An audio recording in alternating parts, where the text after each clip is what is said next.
믿음으로 살아간다는 것이 결코 쉽지는 않습니다. 이 세상이 점점 험해지고 또 이 세상 속에 살아가는 우리들에게는 결코 만만하지가 않지요. 그래서 오늘 사도 바울은 우리에게 그렇게 말합니다. 이 믿음은 모든 사람의 것이 아니라 그렇게 말씀하고 있지 않습니까? 그래요. 어떤 면으로 보면 이 믿음은 모든 사람의 것이 되어야 합니다. 하나님께서 이 세상에 그 어느 누구도 어느 한 사람도 멸망하기를 주님은 원치 않는다고 하셨어요.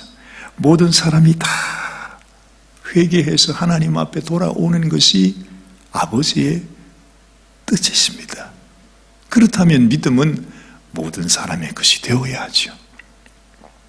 그런데 불행하게도 하나님은 이미 모든 사람들에게 주님의 믿음의 길을, 믿음의 축복을 허락해 주셨는데 마지막 주님이 이 땅을 심판하실 그날에는 대부분의 많은 사람들이 그 믿음의 길로 가지 않고 오히려 믿음을 떠나 살게 된다 말씀하신 거죠. 오죽 했으면 우리 예수님께서 이 땅에 계실 때에 내가 세상에 임할 때 인자가 이 땅에 올 때에 이 땅에서 믿음을 보겠느냐 이렇게 말씀하세요. 참 심각한 말씀이죠. 그리고 정말로 주님의 이름을 부르는 많은 사람들이 있지만 그날에 주님께 나오겠지만 주님께서 그들을 알지 못한다 하는 사람이 많다 그랬어. 아니 주님이 뭐 좋아서 그런 말씀을 하시겠습니까? 뭐 우리 믿는 성도들을 약올리기 위해서 그런 말을 하는 것입니까? 주님의 탄식이죠. 그죠? 정말 우리를 위하여 생명까지 주셨는데도 하나님의 이 뜻과 하나님의 마음, 하나님의 사랑, 하나님의 이 놀라운 은혜를 깨닫지 못하고 결국에는 세상을 향하여 세상과 함께 멸망의 길로 걸어가는 그 모습을 보면서 얼마나 주님은 탄식하시겠습니까? 하나님의 이 마음은 이미 하나님께서 이 세상을 시작하실 때 우리 인생을 만드셔서 인생을 위하여 가장 그야말로 낙원인 에덴 동산을 만드시는 그 순간부터 하나님의 이 탄식이 시작되었습니다. 왜냐하면 그들이 하나님이 주신 그 하나님께서 그들에게 주어진 그 약속을 따라 살지 않고 너무나 허망하게 하나님의 그 귀한 말씀을 저버리고 이 세상 마귀의 유혹을 따라 가버렸기 때문이죠. 하나님의 탄식은 이미 그때 시작되지 않았습니까? 그러면서 하나님은 아담아 네가 어디 있느냐. 에덴 동산에서 하나님이 아담을 찾으셨다는 거죠. 하나님께서 아담을 찾지 못해서 찾으시는 것이겠습니까?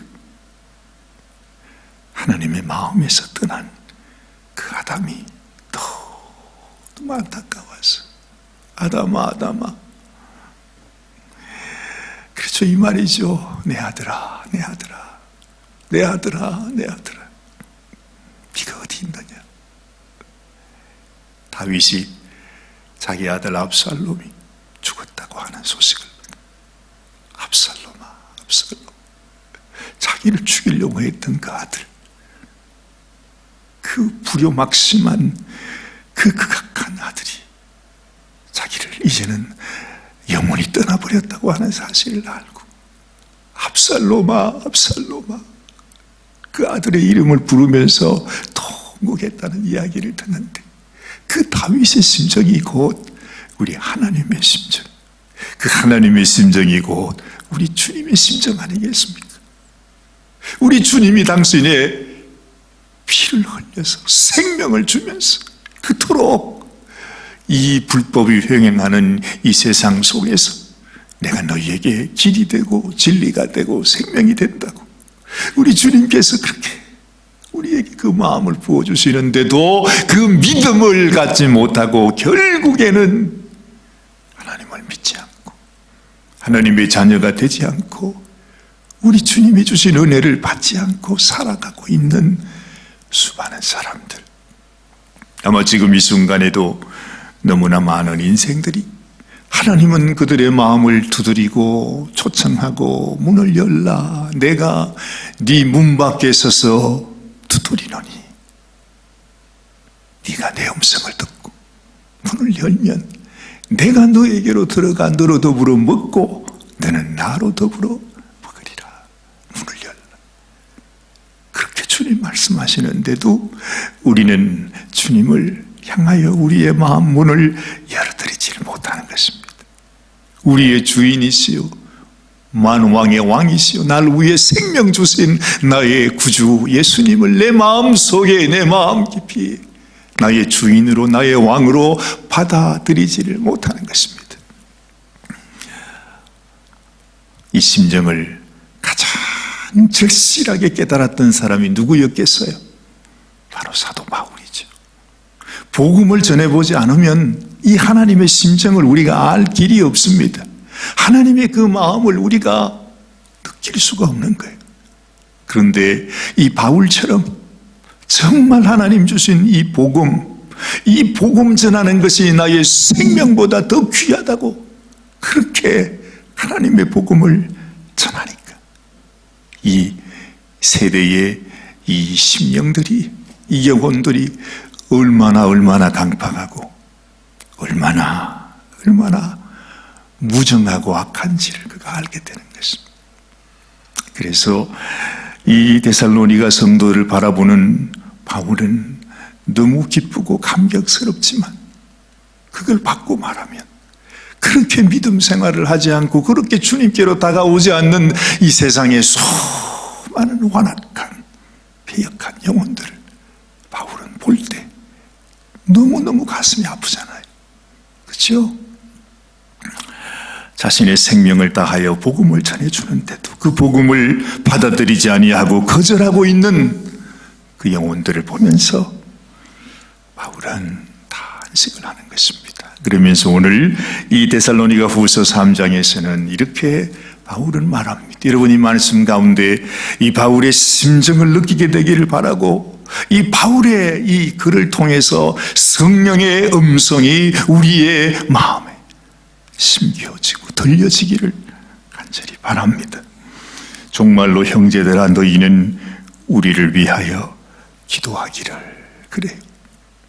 바울이요 항상 우리 골로새 성도들을 위해서도 나를 위해 우리를 위해 기도해다오 그렇게 말하죠.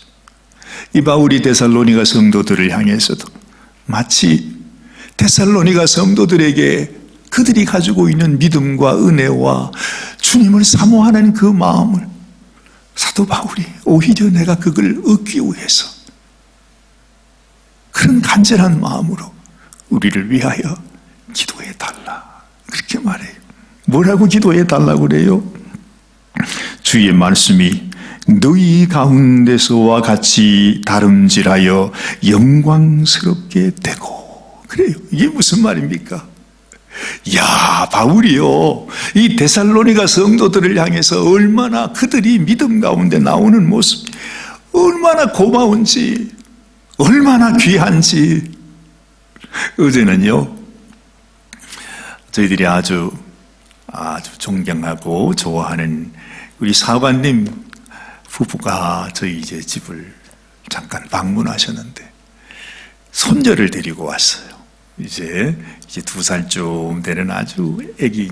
얼마 전에 아기를 봤다고 그러더니 글쎄, 아이고, 한 22개월이 됐다는데, 한 22개월 정도 되면, 글쎄요, 한 20-30% 인간이 되나? 사람 모양으로 돼 있나? 나는 벌써 애 키운 지가 하도 오래돼가지고, 아무 기억도 사실 안 나는데 세상에 요만한 애를 데리고 왔는데 아니 벌써 20-30%가 뭡니까? 벌써 100% 애가 다 됐더라고요. 눈치가 다 있고 그냥 먹고 표정이고 말하는 거고 하는 게 완전히 사람이라 이게 너무너무 그냥 애가 보니까 너무 귀엽고 그냥 얼마나 영악하고 이게 사람인지 여우인지 모를 정도로 어떻게 그럴 수가 있죠? 우리도 사실 애를 많이 키웠는데도 전혀 기억이 안 나요. 글쎄. 아니 22개월이 됐는데 어떻게 그렇게 진짜 사람이 됐어요. 벌써 그렇게. 참 놀랐죠. 제가 사관님 계시는 동안에 걔만 계속 보고 있었어요. 걔만. 아이고 세상에 신기해라 신기해라. 어떡해. 하나님 우리도 저런 선물 좀 주시면 좋겠습니다. 그런 마음이 들더란 말이죠. 여러분 사도 바울이요 이 데살로니가 성도들을 보는 마음이 바로 그런 마음이에요. 나는 지금 내 한평생을 다 살아왔어요. 그런데 바울이 복음을 전해가지고 그 복음을 받고 새롭게 그 이방인이 하나님 안에 하나님의 자녀가 되어서 이제 이렇게 자라나는 거예요. 그죠? 이제 얼마 되지도 않았는데 보니까 나보다도 더 정말 하나님을 사랑하고 말이지 더 대견하고 믿음 생활하는데 막 정말로 자기 자신보다도 더 믿음이 좋은 사람 같은 거예요. 그러니 바울이 얼마나 좋겠어요. 얘들아 우리 가끔 그러죠. 우리 아이들하고도 저희 아이들이 어릴 때에 우리 이렇게 신앙생활 해나가면서 힘들고 어려울 때가 있잖아요. 그죠? 그럴 때는 우리보다 애들이 믿음이 더 좋은 것 같아. 아빠 염려하지 마. 왜 걱정해. 그러면서 그럴 때는 이놈들이 진짜 믿음이 나보다 훨씬 큰 것 같은 거예요. 그럼 어떻게 하는지 아세요? 얘야 이리 와봐. 아빠가 여기 무릎 꿇고 앉을 테니까 너 여기 소파에 앉아가지고 네 손 줘. 내 머리대 아빠한테 안수기도 좀 해줘. 그럴 때가 있잖아요. 정말로 애들의 그 순수한 마음 그 믿음을 보면 내가 너무 대견해서 너무 좋아서 그리고 정말 오히려 아이들을 닮고 싶은 마음도 생기는 거예요. 그럴 때가 있는데 지금 이 말씀을 읽으니까 사도 바울의 심정이 꼭 그래. 너희가 우리를 위해서 기도해다오. 무슨 기도요? 너희들의 믿음이 너희들이 지금 이 말씀 가운데 살아가고 있는 그 믿음이 나에게도 임할 수 있도록 그들의 손을 붙들고 사도 바울이 자기 머리 위에 손을 얹고 나를 위해 안수기도 해달라고 하는 그런 심정으로 지금 말씀하고 있지 않습니까? 보세요. 우리를 위하여 기도하기를 주의 말씀이 너희 가운데서와 같이 다름질하여 영광스럽게 되고 그래요. 주의 말씀이 너희 가운데 역사한 것처럼 우리에게도 역사하도록 우리를 위해 기도해달라 말입니다.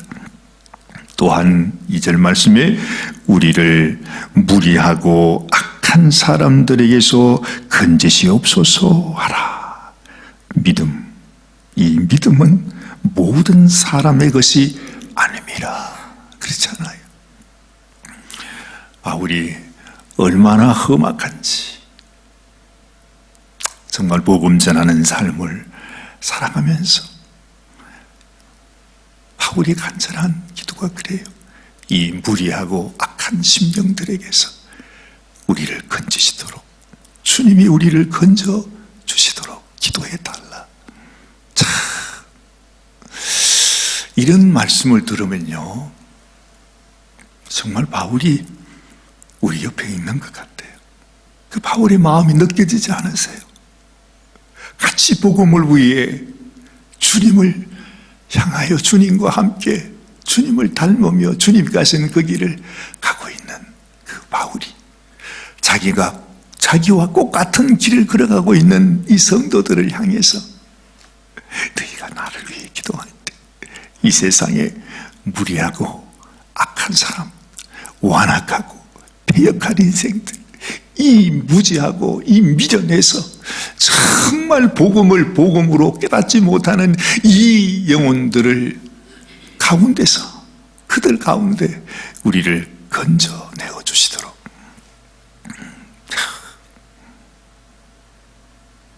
그래요. 바울의 마음속에 믿음으로 살려고 하는, 복음을 위해 사는 사람들, 그 마음이 그대로 있어요. 우리 주님도 제자들에게 그렇게 말하지 않아요? 나를 위해 기도해라. 내가 지금 죽게 되었다. 아니, 예수님이 어떻게 그런 말씀을 하실까? 그죠? 내가 지금 죽게 됐다.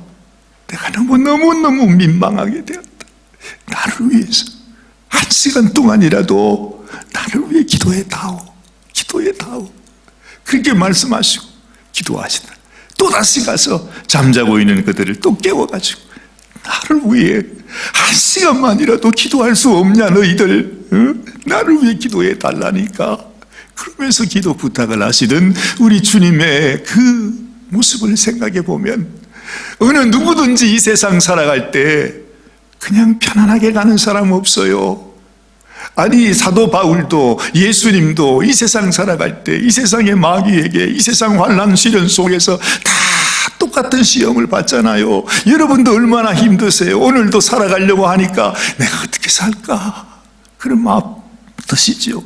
도대체 어떻게 내가 이 험한 세상을, 아직까지도 주님이 오라 하실 때는 내가 수십 년 동안을 이 세상에서 살아가야 하는데 내가 이걸 어떻게 살아갈까 하는 그런 마음이 왜 없겠느냐 말이죠. 그러면 낙심도 되고 두렵기도 하고 내가 이걸 어떻게 감당하나, 어떻게 살까, 그런 마음이 들 거랍니다. 사도 바울도 똑같아. 예수님도 사실은 똑같았어요.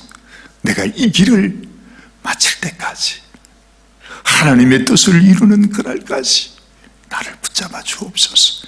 이렇게 주님도 하루하루 사셨겠구나. 바울도 그랬겠구나.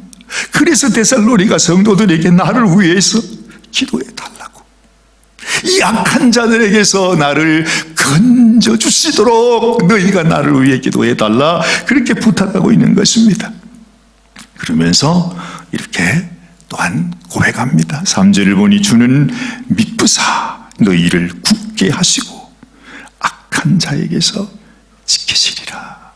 하나님이 우리와 함께 하시고 우리를 붙드시고 우리를 지키실 것이라고 또한 바울은 믿음으로 선포하고 있는 것입니다. 너희에게 대하여는 우리의 명한 것을 너희가 행하고 또 행할 줄을 우리가 주 안에서 확신하노니. 자, 이게 믿음의 동지들입니다. 우리는 다 연약하지만 그들이나 나나 다 연약한 이 험한 세상을 살아가는 우리 믿음의 사람들이지만은 우리가 함께 서로 마음이 하나 되어서 내가 너희에게 전한 이 말씀이 너희들의 심령 속에 깊이 박혀서 너희가 이 말씀을 따라 순종하며 살아갈 것을 내가 확신한다. 이것이 바로 믿음 안의 동력자, 믿음 안에 한 형제들이 함께 갖는 그러한 마음이죠. 그 확신, 이것이 바로 바울의 삶의 이유입니다. 바울이 이 세상에서 그 환난 속에서도 승리할 수 있었던 그 이유, 그 힘이 있다면 그가 복음을 전한 형제 자매들이 믿음 가운데 살아가는 그 모습을 보면서 또 내가 힘을 얻는 거예요. 그것을 보면 그들을 통해서 내가 격려를 받고 그들을 보면서 내가 나의 생명 끝나는 그날까지 내가 넘어지지 아니하리라, 포기하지 아니하리라, 내가 절대 뒤돌아서지 아니하리라 생각이 들잖아요. 우리가 인생 살아가면서 우리가 힘을 얻게 되는 게 어딥니까? 그 졸망졸망했던 아이들이 자라서 이제는 이렇게 무럭무럭 자라고 있어요. 이 아이들을 보면서 내가 포기할 수 없잖아요. 이 아이들이 날 보고 아빠 힘내라고 그러는데 내가 어떻게 포기해요? 그치요? 정말 내 인생 내 뼈가 가루가 될지라도 내가 살아야 되겠다. 이들을 위해 살아야 되겠다. 이들에게 내가 좋은 아빠가 되어줘야 되겠다. 이들이 나를 보고 나를 본받아서 참으로 귀한 인생을 살아갈 수 있도록 내가 하나님을 더 사랑하고 믿음 안에 살아야 되겠다. 그래야 이들이 나를 또 따라올 수 있으니까. 그 마음이 아비와 같은 마음이 사도 바울에게 있었던 것입니다. 그래서 다시 보세요.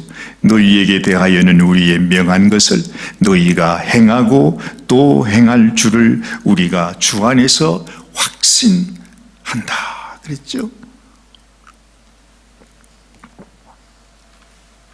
5절에 주께서 너희 마음을 인도하여 하나님의 사랑과 그리스도의 인내에 들어가게 하시기를 원하노라 그래요.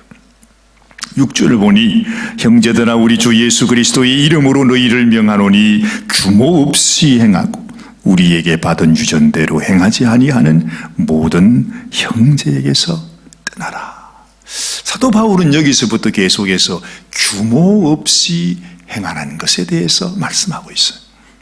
이걸 뭐라고 말씀할까? 뭐라고 설명할 길이 잘 없어요. 아마 그래서 번역하시는 분들도 규모 없이 행하는 자, 이 규모 없이 행하는 자들을 네가 가까이 하지 말아라 그렇게 말해요. 여러분 아시죠? 규모 없이 행한다는 거, 그게 무슨 뜻인지 감으로 다가오지 않아요. 그죠? 우리가 믿음 안에 있으면서도 규모 없이 행하는 자가 되면 안 돼. 믿음의 그 법이 있죠. 우리 주님께서도 예수 그리스도의 율법이 있다 그렇게 말해요. 옛날의 율법이 아니라 주님이 주시는 법이 있다는 것이죠. 이 법은 우리 주님이 본인의 삶으로 우리에게 보여주신 것이에요. 그래서 우리가 주님을 본받아서 그 길을 가는 것이죠. 글로 우리에게 준 것이 아니라 주님이 친히 삶으로 자신이 우리를 위해 섬김의 삶을 살고 대속의 죽음을 죽으시고 또한 그 무덤에서 다시 일어나신 그것을 주님께서는 당신의 삶으로 우리에게 보여주신 것입니다. 그걸 알면 내가 규모 있게 행한다는 것, 그것은 예수 그리스도의 법이 무엇인지를 알고 그 법을 따라 행하는 것입니다. 그래서 사도 바울은 이래요. 규모 없이 행하고 우리에게 받은 유전대로 행하지 아니하는 모든 형제에게서 떠나라. 다시 말하면 우리 주님이 주신 이 사랑, 이 은혜, 이 복음이 무엇인지를 아직까지도 깨닫지 못하고 뭐가 뭔지를 알지 못해 신앙생활을 하고 그 오랜 세월 동안을 예수 믿는다고 왔는데 아직까지도 주님의 사랑이 무엇인지를 몰라요. 세상에 보면 여전히 그냥 자기 욕심대로 자기 뜻대로 자기만 아는 뭐 그런 모습이 있잖아요. 왜 저렇게 철이 안 들었을까? 사람이 예수 믿는다고 하면서 전혀 예수님 닮은 모습이 없어. 그런 모습을 바로 규모 없는 모습이라 하는 것입니다. 그 예를 들어서 바울은 이렇게 말해요. 내가 너희들에게 규모 있게 합당하게 생활한다는 것은 내가 너희들에게 복음을 전하는 자지만은 내가 당연히 너희들에게 필요한 것을 받을 수도 있고 요구할 수도 있는 그런 권리가 있지만 내가 너희를 위해서 나도 주님처럼 내가 스스로 일해서 너희들에게 폐해를 끼치지 않고 그저 주님의 복음만 전하고 주님의 사랑을 전하고 주님께서 할 수만 있으면 주님이 우리에게 보여주신 그대로 살아가기를 원한다 하는 것으로 말하고 있는 것입니다. 오늘 8절 말씀, 아니 7절 말씀 보십시다. 어떻게 우리를 본받아야 할 것을 너희가 스스로 아나니. 그래, 너희가 스스로 안다 그래. 우리도 스스로 알아야 돼. 도대체 뭐가 예수 안에 규모 있게 행하는 것인가, 예수 믿는 삶이 무엇인가를 적어도 아는 사람이 예수 믿는 사람 아닙니까?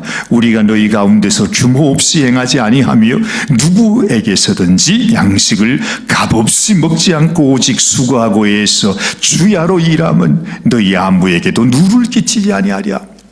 하나님, 우리 주님께서요 제일 싫어하는 게 뭔지 아세요? 목사들이 성도들에게 자꾸 얻어먹는 거. 그럴 수 있죠. 당연히 성도들은 가장 좋은 것으로 너희 가르치는 자와 함께하라 그렇게 말하지만 그 마음이 무슨 마음입니까? 그만큼 서로 사랑하라는 말이죠. 요즘은요, 목사들의 전공이 뭐냐, 목사들의 특권이 뭐냐, 어디 가도 식당 가면 돈 안 내는 거, 무조건 얻어먹는 거, 이런 거 말입니다. 이런 것들이 주님이 좋아하는 것이 아니라는 거죠. 주님이 벌써 봐도 규모 없이 행하는 거예요. 주님은 우리를 위해서 자기 몸을 양식으로 줬는데 요즘 우리 목사들, 저도 마찬가지예요. 어디 가면 누가 날 좀 밥 좀 안 사주나 누가 내나 기다리고 있는 거죠. 사람은 어쩔 수가 없어요. 어쩔 수가 없어요. 그래서 성경은 말하는 거예요. 그런 생각, 그런 인간의 본성, 그 인간의 욕심, 인간의 그 자만심 높아지고자 하는 내가 대접받을 사람이다. 주님 얼마나 욕했어요. 바로 그런 외식하는 서기관들과 바리새인들이 말이죠. 이 화가 있을지죠. 그러면서 바로 그거.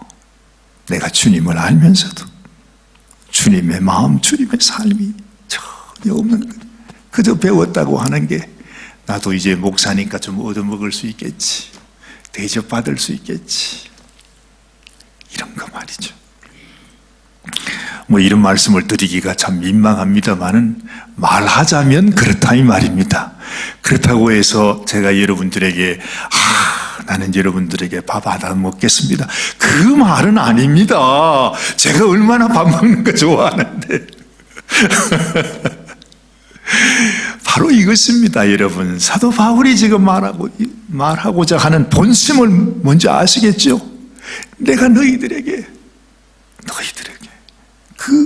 이런 신세 지지 않기 위해서 이런 누를 끼치지 않는 주의 종이 되기를 원한다 하는 말을 지금 하고 있는 거예요. 우리에게 권리가 없는 것이 아니고 오직 스스로 너희에게 본을 주어 우리를 본받게 하려 함이라. 주님이 우리에게 가르쳐 주시는 그 가르침이 뭐냐, 주님의 마음이 어떤 것이냐, 주님이 기뻐하는 것이 무엇이냐 하는 것을 본으로 보이지 않고 어떻게 이 믿음의 자녀들이 그걸 배울 수 있겠느냐는 거죠. 똑같은 말 아닙니까? 그렇죠. 우리가 너희와 함께 있을 때에도 너희에게 명하기를 누구든지 일하기 싫어하거든 먹지도 말게 하라요. 그래서 사도 바울도 자기도 일하면서 복음 전했어. 그런 마음이었다는 것입니다. 우리가 들은 적 너희 가운데 규모 없이 행하여 도무지 일하지 아니하고 일만 만드는 자들이 있어. 실제로 이런 사람이 있습니다. 그렇죠? 어디를 가든지 보면 참 없을 것 같은데 꼭 또 이런 분들이 한 분씩 계세요. 보면 참 죄송하지만 우리가 이런 부류의 사람이 되지 않도록 우리가 기도해야 돼요. 이런 자들에게서 우리가 명하고 주 예수 그리스도 안에서 권하기를 종용히 일하여 자기 양식을 먹으라. 그렇죠? 그렇게 권고하는 거예요. 형제들아, 너희는 선을 행하다가 낙심하지 말라. 우리가 이 선을 행하는 것이 만만하지 않습니다. 힘들고 어렵습니다. 어지간하면 하면 내가 다른 사람들에게 좀 신세를 지고 싶어요. 왜냐하면 힘드니까, 어려우니까요. 한 끼라도. 그래서 저도 늘 그래요. 얘들아, 집에 있을 때는 적게 먹고 바깥에 나가서는 누가 사주거든 많이 먹어라. 그래서 양식을 아껴야지. 그렇게 우스개 얘기를 할 때도 있습니다. 사실 제가 그랬잖아요. 목회자로 산다는 게 쉽습니까? 목회자 삶이 어렵죠. 쌀 떨어질 때도 많습니다.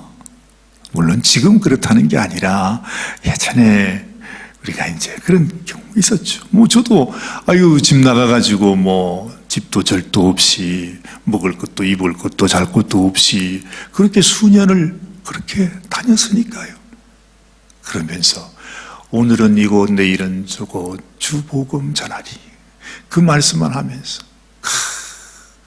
하늘에 있는 시온성 그러면서 돌아다닐 때가 엊그제 같았는데, 생각해 보면 우리 인생이 다 똑같습니다.